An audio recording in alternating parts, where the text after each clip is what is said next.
Hello everyone, so welcome back to my channel the fellowship of the pen. So आज का हमारा जो topic रहेगा वो रहेगा प्री ब्रदरहुड, जिसे हम शॉर्ट फॉर्म में हम कहते हैं PRB। सो ये जो मूवमेंट है ये 19th सेंचुरी के अंदर हमें दिखता है, लाइक आफ्टर द रोमांटिसिज्म।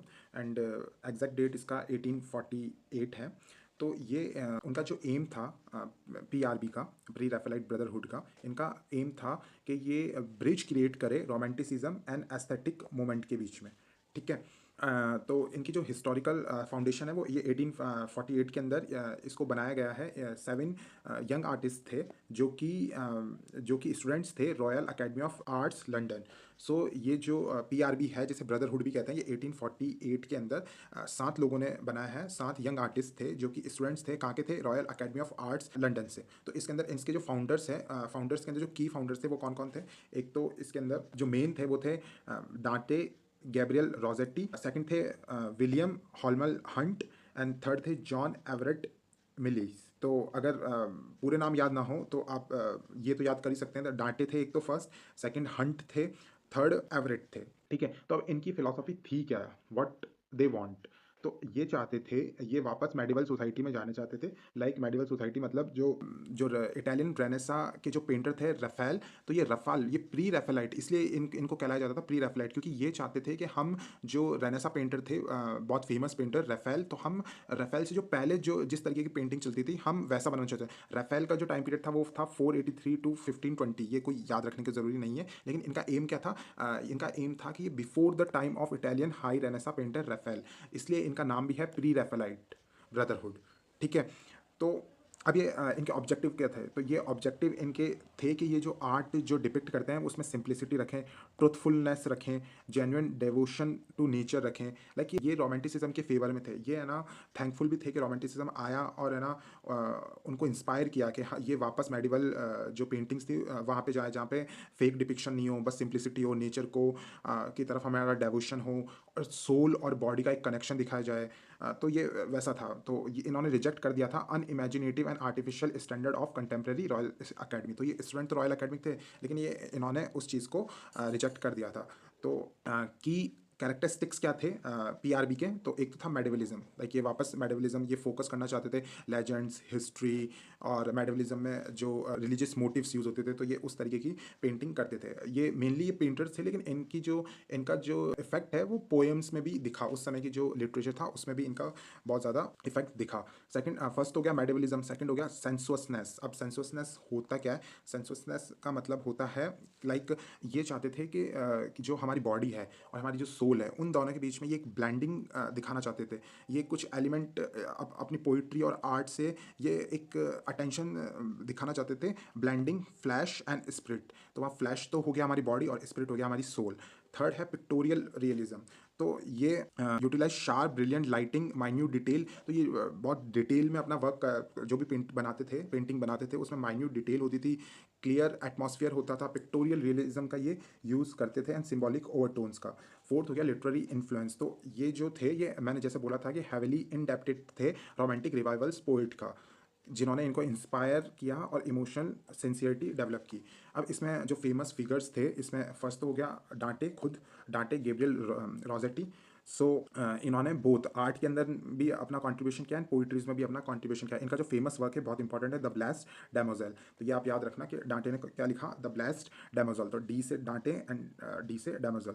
ठीक है। और सेकंड आता क्रिस्टीना रोजेटी। तो क्रिस्टीना रोजेटी थी, उनकी एक नैरेटिव पोएम है जिसका नाम है गॉबलिन मार्केट। तो क्रिस्टीना रोजेटी ने क्या लिखा? Goblin market. और इनके जो ये जो वर्क था, इसने एग्जाम्पल किया सेंसुअसनेस को और सिंबॉलिक स्टाइल को। थर्ड है विलियम मॉरिस ने, जो विलियम मॉरिस का जो वर्क है, जो एपिक नैरेटिव वर्ड्स है, द अर्थली पैराडाइज, एंड उन्होंने एस्थेटिक मूवमेंट को भी इन्फ्लुएंस किया। ठीक है। फोर्थ आते हैं एसी स्वाइनबर्न। तो स्वाइनबर्न का जो फेमस जो वर्क है वो है अटलांटा इन कैलिडॉन। तो आप ये जरूर याद रखना। तो डांटे का तो आप याद रखना द ब्लेस्ड डेमोजल, क्रिस्टीना रोजेटी का आप याद रखना गॉबलिन मार्केट, और विलियम मॉरिस का आप अर्थली पैराडाइज।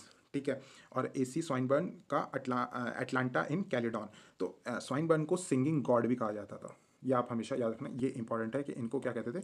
सिंगिंग गॉड भी कहा जाता था। ठीक है। अब हम इसके क्वेश्चंस देख लेते हैं। ठीक है। आई होप कि आप लोगों को समझ में आ गया हो, और if you are enjoying the video, if you like the video, please subscribe the channel and please like the video. ठीक है, अब हम क्वेश्चन देखते हैं। Question number 1, in what year was the pre Raphaelite brotherhood founded? तो ये तो हमने बहुत सिंपल क्वेश्चन है, 1848 के अंदर ये फाउंड हुआ था। The pre Raphaelite brotherhood was founded by how many original member? 7 members थे। ठीक है, 7 मेंबर्स थे जिन्होंने यंग आर्टिस्ट थे जिन्होंने इसको फाउंड किया। Third question, what is the primary reason the group choose the name pre Raphaelite? तो जैसे मैंने बताया था, इन्होंने नाम ये चूज़ क्यों किया, क्योंकि जो फेमस रेनेसा पोइट थे या आर्टिस्ट थे राफेल, तो ये अपनी पोएम या आर्ट से डिपिक्ट करना चाहते थे उससे पहले की जो पोइट्री थी, तो राफेल के पहले, मतलब प्री रैफेलाइट। ठीक है, तो ये ऑप्शन कहाँ पे है? लाइक बी ऑप्शन सही रहेगा, to emulate artist before Raphael's time. ठीक है, वो was the leading spirit of the pre Raphaelite group. तो मेन जो लीडिंग ग्रुप थे, एक तो डांटे थे, अगर डांटे नहीं आए तो नहीं, डांटे दे रखा है बट शॉर्ट फॉर्म में दे रखा है, डी शॉर्ट में दे रखा है, तो डांटे रोजेटी, तो B is the correct answer. What was the name of PRB's periodical? तो पीआरबीज जो पीरियोडिकल उन्होंने निकाली थी उसका नाम क्या था? The germ. ये आप याद रखना, ये इंपॉर्टेंट है। तो पीआरबी की जो प्री रैफेलाइट ब्रदरहुड ने जो पीरियोडिकल निकाला था उसका नाम क्या था? The Germ. Which critic defined the PRB with his pamphlet pre Raphaelite? ठीक है, तो इसका आंसर आ जाएगा, जॉन रस्किन ने डिफेंड किया था पीआरबी को। उनका जो पैम्पलेट था वो था प्री रैफेटली। ठीक है, गॉबलिन मार्केट किसने लिखा था? ये बहुत सिंपल है, क्रिस्टीना रोजेटी ने लिखा था। ठीक है, pre Raphaelite poetry is characterized by which poetic device? तो ये जो लोग होते थे ये अलिट्रेशन एंड ऑनोमैटोपिया का यूज़ करते थे। तो ये आपको मार्की करना पड़ेगा कि ये लोग क्या यूज़ करते थे, अलिट्रेशन एंड ऑनो। ठीक है, question number 9, which author labelled pre Raphaelite poetry as fleshly school of poetry? तो रॉबर्ट बुचनन ने जो प्री रैफेलाइट पोइट्री थी उसे क्या कहा? Fleshly school of poetry. ठीक है, question number 10, what is the central theme of the blessed damozel? Question number 10, what is the central theme of the blessed damozel? तो जो डांटी का जो वर्क है द ब्लेस्ड डैमोजेल, तो उसकी सेंट्रल थीम क्या थी? उसकी सेंट्रल थीम थी मेडिवलिज्म एंड सेंसुअसनेस, जो कि इनकी की कैरेक्टरिस्टिक्स भी थे। What is who is known as a singing god? कौन कहलाता था? AC Swinburne. ये हमने अभी पहले पढ़ाई था। The pre Raphaelite brotherhood was primarily a reaction against?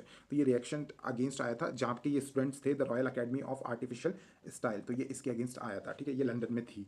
Which poet was often criticized by pre Raphaelites? तो किस पोइट को ये क्रिटिसाइज करते थे? तो ये अल्फ्रेड लॉर्ड टेनिसन को बहुत क्रिटिसाइज करते थे। तो आप ये याद रखना, ये लोग किन को क्रिटिसाइज करते थे? तो लॉर्ड टेनिसन को क्रिटिसाइज करते थे।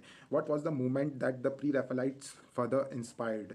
तो प्री रैफेलाइट जो लोग थे, इन्होंने किसको इंस्पायर किया, किस मूवमेंट को इंस्पायर किया? तो द एस्थेटिक मूवमेंट को इन्होंने इंस्पायर किया। Which artist famously called a PRB painting blasphemous? होता है जब हम कुछ चीज़ अगेंस्ट द रिलीजन कहते हैं। ये मोस्टली अब्राहमिक रिलीजन में ये टर्म यूज़ होती है, जहाँ पे कुछ भी against the church, against the Holi book के अगेंस्ट कुछ भी हो जाता है तो उसे ब्लास्फेमस कहा जाता है। पीआरबी की जो पेंटिंग है उसे ब्लास्फेमस किसने कहा? तो चार्ल्स डिकिंस ने कहा।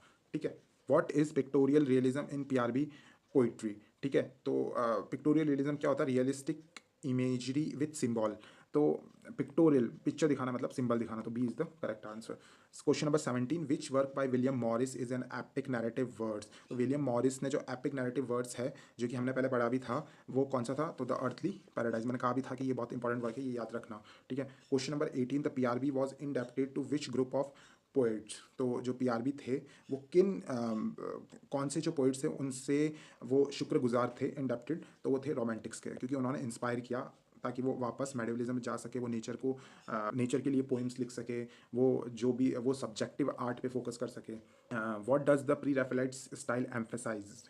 तो प्री रैफेलाइट स्टाइल जो एम्फेसाइज करती है वो सिंप्लिसिटी एंड नेचुरलनेस को एम्फेसाइज करती है। Last question number 20, which painting technique did the PRB favour? तो ये जो फेवर करते थे, ये sharp, brilliant, light and minute detail को फेवर करते थे। तो आंसर नंबर ए। सो हमने क्वेश्चंस भी देख लिए हैं। I hope that you understood everything, and please subscribe the channel and like the video. अगर आपको किसी टॉपिक पे वीडियो चाहिए तो you can comment. I will try to make a video, and thank you so much for watching. See you in the next class. Bye.